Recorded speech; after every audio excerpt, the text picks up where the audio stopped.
उत्तर प्रदेश विधानसभा चुनाव अब चंद महीने दूर है, लेकिन राजनीतिक दलों ने अपनी अपनी जमीन मजबूत करने की कवायद तेज कर दी है।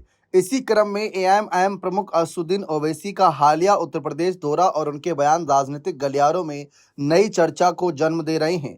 खासकर उनका यह कहना कि अब दरी बिछाने की राजनीति नहीं होगी, हिस्सेदारी और बराबरी की लड़ाई होगी। इस बात का संकेत माना जा रहा है कि ओवैसी अब सिर्फ चुनावी मौजूदगी दर्ज कराने नहीं, बल्कि सत्ता की राजनीति में वास्तविक हिस्सेदारी हासिल करने की रणनीति पर काम कर रहे हैं। बहराइच के मटेरा में आयोजित जनसभा में ओवैसी ने साफ कर दिया कि उनकी पार्टी आगामी विधानसभा चुनाव में राजनीतिक प्रतिनिधित्व के मुद्दे को केंद्र में रखेगी। उन्होंने यह भी कहा कि अगर कोई भाजपा को रोकना चाहता है तो एआईएमआईएम सम्मानजनक साझेदारी के लिए तैयार है। यह बयान केवल एक राजनीतिक संदेश नहीं, बल्कि संभावित गठबंधन की दिशा में फेंका गया संकेत भी माना जा रहा है। यही वजह है कि अब राजनीतिक विश्लेषकों के बीच यह सवाल उठने लगा कि क्या उत्तर प्रदेश में दलित मुस्लिम समीकरण को नया रूप देने की कोशिश शुरू हो चुकी है।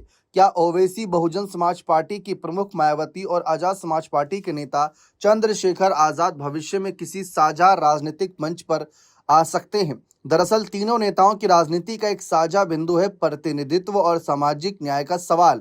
मायावती लंबे समय से दलित राजनीति का सबसे बड़ा चेहरा रही, वहीं चंद्रशेखर आजाद युवा दलित मतदाताओं के बीच अपनी अलग पहचान बना चुके हैं।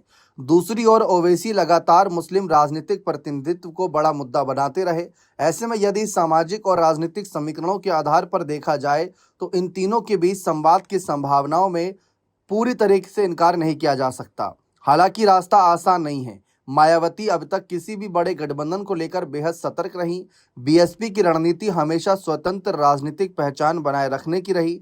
वहीं चंद्रशेखर आजाद भी खुद को केवल दलित नेता के रूप में सीमित नहीं रखना चाहते और व्यापक विपक्षी राजनीति में अपनी भूमिका तलाश रहे हैं। ओवैसी की मौजूदगी भी कई विपक्षी दलों के लिए असहजता का कारण बनती रही है, क्योंकि उन पर भाजपा को अप्रत्यक्ष फायदा पहुंचाने के आरोप लगते रहे। अपने भाषण में ओवैसी ने समाजवादी पार्टी और अखिलेश यादव पर भी तीखा हमला बोला। उन्होंने बंगाल की राजनीति का जिक्र करते हुए विपक्षी दलों की रणनीतियों पर सवाल उठाए। इससे यह संकेत भी मिलता है कि फिलहाल एआईएमआईएम की दूरी सपा से बनी हुई है। वह खुद को एक स्वतंत्र राजनीतिक धुरी के रूप में स्थापित करना चाहती है। ओवैसी ने मुख्यमंत्री योगी आदित्यनाथ की सरकार पर कानून व्यवस्था, बुलडोजर कार्रवाई और अल्पसंख्यकों के साथ कथित भेदभाव को लेकर हमला बोला।